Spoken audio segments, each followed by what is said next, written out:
both have, yeah, that's fine. I think Rob and Mewtwo both have, you know, strong options against projectiles, obviously, right? One thing that Mewtwo can do is confusion the cannon on the ground, and then Duck Hunt literally can't move it anymore. That is very annoying. But in this matchup, honestly, I think one of Duck Hunt's biggest enemies is Transcendency, and that laser will go through everything. Yeah, and in addition to like just knocking away everything, he can also just use it to reposition the can, which is such a huge tool right there. If you take away that control from Fawn, we talked about this a little bit before, it's like that can be such a devastating tool in the matchup. Yeah, and Gyro's another thing that like you just cannot get your stuff through Gyro, which is a lot of what Duck Hunt relies on in counter zoning matchups. For example, against the Young Link, if the Young Link is just matching Fire Arrow, you can throw a Clay Pigeon through it. You're not going to get away with that against a Gyro. We saw how well Fawn used a Clay Pigeon in a few of those matchups. I'm curious if, again, the big body on Rob is going to make this character a bit susceptible to it. That plus the fact that Nair is not particularly disjointed means that this up air can eat Rob alive. Yep, and having a really fast disjointed up air is a big deal against Rob, because that's one of the ways to take away that that Nair pressure, right? Yeah, that move, it starts behind him, so if you hit him like directly from underneath, there's a bit of a blind spot there, because that's the last spot that the Nair hits. Oh, great combo, but not quite going to take the stock. Love that a little bit of item gameplay, yeah. Yeah, I love that juggle for Fawn, though. I know Fawn plays a bunch of characters, so I'm not surprised they've got that on deck. Yeah, they are looking like super... Fawn has a Rob, I think. Really? Yeah. I feel like I've seen them playing that in locals. Definitely not as much as the Duck Hunt, obviously, but makes sense, right? If you play a projectile character, you should probably try it. Play them all. Yep.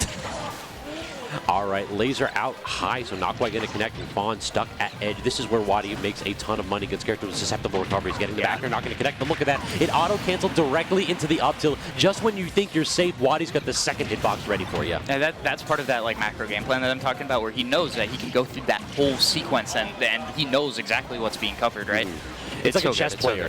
You're not thinking about the next move, you're thinking about 5 moves down the line. You have to have the whole line of play in your head, right? Yeah, totally. I think that's what, I mean, that's an experience thing too, right? Yeah, he's been around for a minute and a half, so he has seen a couple things, that's for sure. Okay, oh, the parry into the down tilt, yeah. That's one of your only options there is Duck Hunt. But, oh, I think that is not going to be nearly enough to start swinging this back in Fawn's favor. The out-of-shield gameplay here hasn't really been there either. It feels like Fawn, has been getting a ton of good parries, but we haven't really seen too much getting made out of them. Yeah, you don't get much reward off it. That is, I think, one of Duck Hunt's big issues. Are you just dead here? I think that chase. Yes, you are. Beautiful. Yeah. WaDi going to make sure. I do think that's one thing that puts WaDi above a lot of players. It's like a lot of players are not aggressive enough in those kinds of spots. WaDi knows when you are dead. That is for sure. I'm always overawed by the way that he approaches some of these matchups, because he knows when to pressure you and he knows when to back off. Yep. It's the tempo changes from WaDi comes seamlessly. It's a man who doesn't need a little bit of a slowdown, a little bit of time to speed up. He can just go ahead and turn it on in the blink of an eye. If a character's recovery is trash, you can't always tell, right? Because sometimes the other player doesn't know how to exploit it. WaDi will always show off when a character's recovery is trash. That's true. Yeah, that's smart. And Rob is such a good character to do that with, because he has the recovery that lets you just literally stay out there as long as any other character in the game, with as long as you manage your gas right. All right, so final destination here. I mean, I can see this for Fawn. Honestly, I just feel like it's really volatile either way, just because it can be hard for whoever gets caught in the air to land. But I can definitely see if Fawn is confident in their neutral, this is a good pick. But I'm scared, frankly. Yeah, it feels as though, while we don't have the platforms to like interrupt Fawn's combos, so you can basically exploit Rob's landing opportunities, the problem is that the margin for error is so low. Like stuff going here, yeah, okay. Yeah, the side B is cool, but unfortunately it is a bit slow when you're not, getting hit out of it to make it frame 1 active. So, yeah, I love that spacing on the dare, because that covers jump, that covers like any sort of grounded, like low grounded option. It's so good. Yeah, gunmen's. All 5 gunmen with the different timings, so this is definitely one of those things where if you're not familiar with the matchup, that's the kind of thing that can catch you. Yeah, trying to catch a roll instead, this is going to be huge damage. Yeah, Clay Pigeon up tilt up air, and you still got to land, and I think we are seeing exactly why Fawn wanted to go to FD here. Yeah, it seems like this is really just completely different than the last game. Like, now WaDi has to like rush in and show off Fawn something special, given the defensive options that Fawn's been using. Like, this is This is like night and day all of a sudden. I do think this is just kind of a fact of life in any sort of zoner versus zoner matchup in Ultimate. The lead matters a ton. And Fawn getting the first stock and running with it in this one. It feels like it matters so much more with Duck Hunt too. Like, few characters rely on having a percent and that's lead. frame trap. Absolutely. Can't quite get the up air, can't get it again. Good air dodge from WaDi, and a neutral one to boot. Getting the laser, but not quite going to finish it off. Good DI from Fawn. Now they get the opportunity to recover here. Ken is out, and not going to allow WaDi to connect with that down air. Okay. Yeah, nice neutral air. Limiting great catch, great item catch. That was one of the only ways out of that spot. With the neutral air dodge too. Just such confidence to go for it there. Can is out again, forcing in the roll, the double roll from WaDi. Just get back to center stage, please. Totally, and there's that forward tilt. Love that move. That move is so funny looking. Now we know what the percent that kills at, 200. Down tilt, down tilt, down tilt into pivot cancel, forward tilt to kill it like 100. That's a thing. It's messed up. Zomba is definitely an innovator with that one. I love that. Honestly, I'm a connoisseur of anything that ends in a pivot cancel forward tilt in this game, though. Air dodge away from WaDi, just knowing it. Oh, look at that, faking it off. This is so good from Fawn. Oh, wow. Actually, whiff punishing that Nair. I thought that Nair was going to be totally safe down there, but WaDi making Fawn pay for it. I think that everybody in the room other than WaDi thought that was going to be safe. Yeah, because really all you need to get is that little lingering hitbox, and that moves out active for like 30 frames. Messed up. Absolutely disgusting.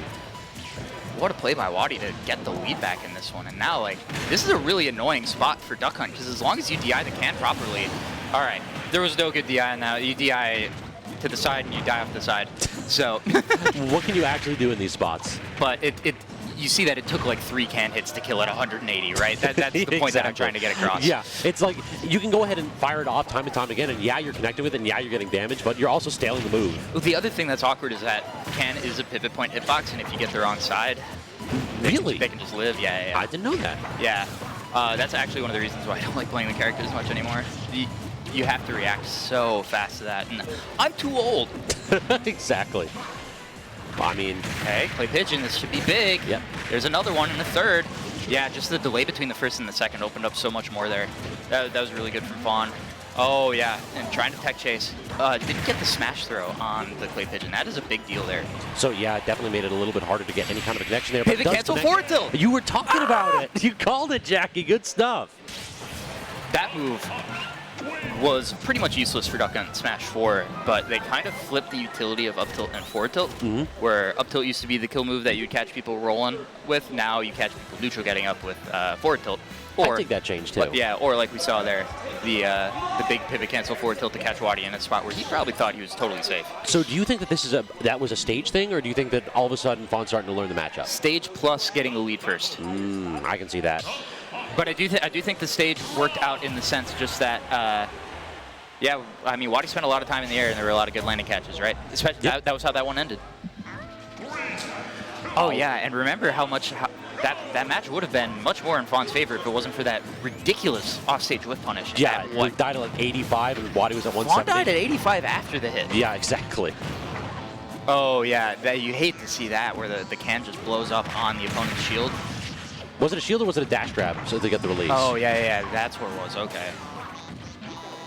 All right, so WaDi full stage control here and starting off with a solid combo too. Missing the tech on the platform, the uncharacteristic error there. Yeah, but that platform is too high for Duck Hunt to really chase that. That's so sad. Yeah. This character is not particularly mobile. That's the one big problem with it. You want to take some time to like set up your game, and that's all well and good until you very need to, mid in basically all movement attributes. Like not bad, just mid. Okay, yeah, trying to go for the mix-up after the second one and gets it with the up tilt. Very nice. Is that true? Up tilt up air? Yeah. Okay, so I've been digging that option because Rob. Usually it's not. Usually it stops being true, like exactly when it would kill, but that was on a platform. Gotcha. And also Rob, a heavier character, so it just shows how strong that up air is when it's unstale. Good recognition from Fawn. The rare drop shield side B punish. Oh, falls out of the sweet spot of the up tilt there, so that is a second lease on life for Fawn. And Fawn trying to either mash out a can or a clay pigeon, getting punished for it. A little awkward there with the drops, right? When that happens, you just get stuff buffered out that you didn't expect. Okay. Yeah, the gyro is able to block most of the gunshots. believe there's one that is high enough that it goes over it. Really? That's Yeah. Okay. Well, that's also true yeah. with the can, right? And I think they're both the same height. All right, so WaDi struggling to get back to center stage. It feels like Fawn plays so confidently when you can have the full platform control, so that you can just... Here we go. He's so big. He is so big. Just dropping the gunman off the stage, go get him. Yeah, so that can actually lead to some crazy stuff in some matchups where, like, if you have to recover with a hitbox, you drop a can onto the gunman. The can hits the gunman and triggers. That's even if you up. even if you have a hitbox that would normally hit it away. So that's that little like extra bit of character tech. Yeah, it was like the only thing we had against Bayo and 4. Oh God, most characters had like one thing against Bayo, and it's like, oh, they learned the trick, we're done. That's gonna detonate the can. Not going to set up for a WaDi up air though, and the second can actually gonna send him off stage. Yep, getting that can going with the up tilt. Yeah, bring it back, bring it back. Stalling quite a bit. Okay. Okay, this can just bouncing around and the up air. Yeah, absolutely, absolutely. At some point, you end up exhausting all the options. Yeah, I mean, you can only dodge and weave for so long. All right, Fawn's still living after that down throw up tilt. Way out of range for up air. Oh, that's it. Not quite, actually. Good TI again from Fawn. Every time I think that Fawn's dead, like they had the perfect angle. Yeah, Fawn's doing a great job of covering recovery with the can right now, too. If you are not doing that, you are going to get edge guarded every single time with this character. Yeah. All right, down air going to clean that one up. So now we are in a last stock situation here, and this is basically an emergency best of 3 here since we have drawn even in games-wise. So this winner of this one is going to get the counter pick advantage game 5, which could be huge. Yeah, this is massive. Neutral air for WaDi, and then the forward air again. You might get out of those strings. Another huge gyro catch. Fawn showing the experience with these items. Like I said, I'm pretty sure Fawn has a Rob. So that would make sense right here. Matchup knowledge for sure. I love WaDi just using that like single burst of the up B just to get a little bit higher, basically using it as a triple jump. Oh, WaDi's somehow managing to land there. That can was putting on so much pressure. Okay, that's a fine trade for Fawn, honestly. You're putting on damage.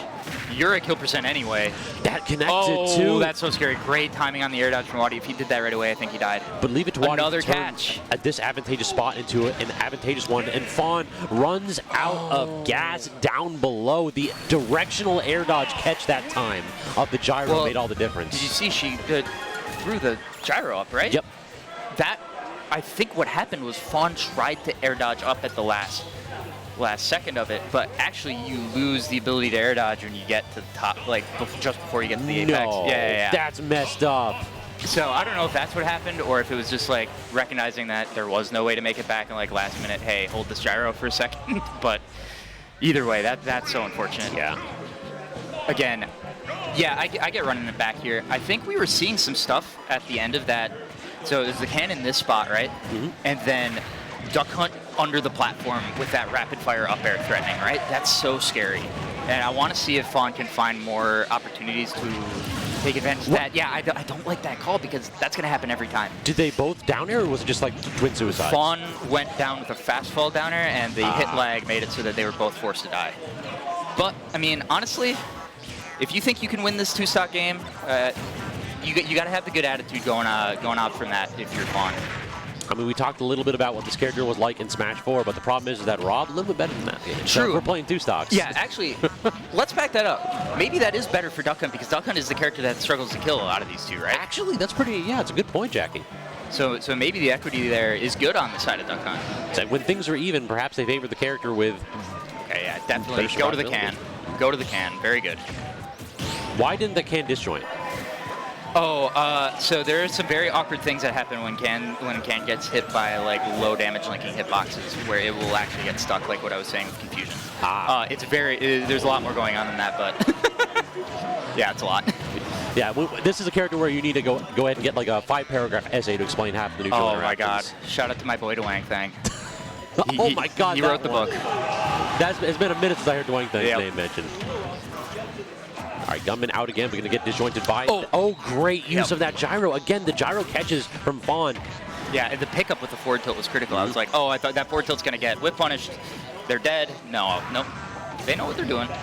WaDi using every bit of gas offstage right there to dodge that projectile barrage, but now at 98%, like Fawn not particularly healthy, but WaDi's still going to make it happen. That's always the problem. Yeah. I mean, you're at KO percent. That's the thing that I feel like is the X factor that pushes this matchup in Rob's favor, right? They both do really good stuff to each other with their projectile game. Combo game, hello? Are we going double dunk here? Do it again. Yeah. That's really hard to hit. That's way harder than it looks. It's the tech though, and the second tech not able to connect. Oh no. Fawn, like that was, if you connected with that, that is top 5 duck hunt plays. It's so hard. Good God. It's so hard to, because you have to either like do a weird fastfall or do a weird fastfall and double jump to get the spacing right on the second one. Because if you're falling and you hit the first hit, it's really hard to link it into the second one. All right, back air. Does not get the tipper, but this is a rough spot for WaDi.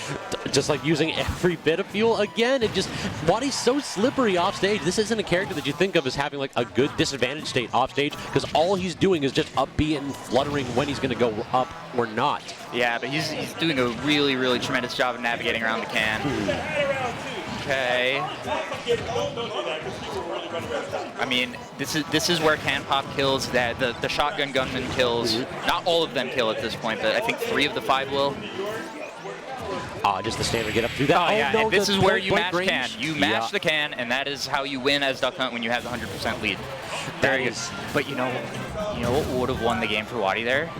Side B. The reflector. Yep. That is brilliant. Oh God.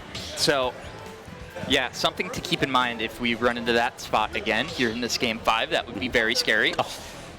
I don't know if WaDi has experience with this matchup, so it would be interesting to see. But oh, good God. Because like there's so many ways that goes poorly for Duck Hunt, right? The only thing about that is that might kill Rob first, because the explosion does still hit both of them. Oh man! See, it's so hard to like calculate these odd like edge cases, because this is again an odd character in Duck Hunt in a matchup that we don't see particularly frequently. But Game 5 PS2. So, what do you think of the stage for Duck Hunt? We saw the big juggle off the start with the platform. I always like the stage with Duck Hunt for that, and I think it's also fine for Rob, because Rob gets plenty off the platforms too. Can really make use out of the huge stage floor, right? I think this makes sense as a Game 5, right? You're never going to get a great stage for either side on a Game 5. Use a DSR and all that. Big time can, and WaDi was actually trying to drift away from it, I think. Had he held in, I think he could have lived that. Now, Jack, you've said this a couple times now, but I want to point out how accurate it's been. It feels as though whoever gets that lead to start off has just run away with these games, and right now, Fawn, I mean, we've got more than a big lead right here, a full stock and nearly lapping WaDi. I do think Duck Hunt is like one of the most potent characters when the opponent is at 0. Like, there's just so much stuff you can do, especially in this game where there actually is a lot of stuff that's unsafe on hit at 0. Duck Hunt does not have to deal with that when they're doing can stuff. Forward air not going to connect here, so WaDi has to deal with... Oh, great empty land. Yeah. Yep, gyro, very clutch there, though. Okay. Disjointing the gunman right there, but can't land the back air. It feels like WaDi is just, he's struggling to land the haymakers. Like, we haven't really seen his Rob get kills like sub 90 that frequently. It's always just been like, we saw the one big back air, but other than that, that was just a whiff punish on Fawn. Like, you're not going to get that if Fawn doesn't give it to you. I think you used the word precision to describe the gameplay here from Fawn in the last set. It's perfect. Yeah, totally. Oh, okay, a little awkward, but we're fine. I think WaDi now has started to factor in a lot more laser. Yep, and there's a spot where Duck Hunt being light, the can trades usually are not good for Duck Hunt. This is the big difference between Duck Hunt and Snake, right? Snake being heavy loves the trades. Duck Hunt being light often does not. But there's the cancel forward tilt again. I love it. I love it. If you haven't learned that tech, it really is not that hard. Like, I highly recommend you learn it, just because it feels really good to do. True, yeah. Oh, looking for a whiff punish down air down there is Fawn. Honestly, I don't know if that even both of them were kind of beating this out, yeah. Duck Hunt's down air is really pathetic. Okay, WaDi looking to find his way back in. Oh, wow, that interrupt on the clay pigeon to beat the laser was so massive. And now pretty much even. Oh, what a parry into the up smash. Yeah, missing the juggle on the can. Gonna give WaDi a little bit of tempo here. This is exactly what he needs, but play pigeon in such a bad spot. That is not exactly what he needs. He missed the tech too. Can't get the sweet spot back here, but Fawn setting up for success here, forcing WaDi to go high. Air dodges through the up air. And then the up smash, a rare decision to bet it all right there on Fawn's side. Yeah, I think, well, Fawn looked for an up smash out of a parry, so I wonder if that was intended to be a parry and just didn't get the swing they were looking for. Because that is pretty much the only time I'm looking for up smashes this turn. True. It's hard. Maybe if they like dash attack my shield. It's like, it feels like up smash and down smash are both kind of just like bet it all moments. They are very, very specific. Forward smash you can use a little bit more freely. Forward smash is the one that's the most laggy though, so. WaDi, this is a dangerous proposition for him. We're at the point where Nair's actually going to kill. Sending off in the other direction, and a huge pop-off from Fawn coming to MDVA down from Tri-State and punching their ticket into a top 8 qualifying match. Wow. Yo, what a set. That was great, that was amazing. That was awesome. The Nair of all things to kill, take it. And the thing is, like, that move, like most Nairs, 3 frames of sweet spot and like 30 frames of sour spot, right? Yeah. So you don't usually see that, but that was such a good roll catch. That was absolutely the perfect roll catch against what have we been talking about the whole time? A big body. True. So, I mean, hey, who would have thought it, y'all? Rob might actually be too big. All right, so it looks as though we are going to wait for my man KML to stop by, and then we're going to do a quick commentary swap here because we're going to keep the stream running all the way to top 4, y'all. This is such a huge tournament. Turning into VGBC 1 if you want as well right now because we got some great TriCast going right there. We got the whole VGBC crew over there, Logic, J-Dot, Gimmer, Apostle, even Coney stopping in to get a little bit of action, but you love to see it, man. Yeah, exactly. We got that commentary community coming in clutch. So I think that is going to be it for us as soon as KML. We're good. We're good. Okay. Cool. All right, y'all. So thank you so much for sticking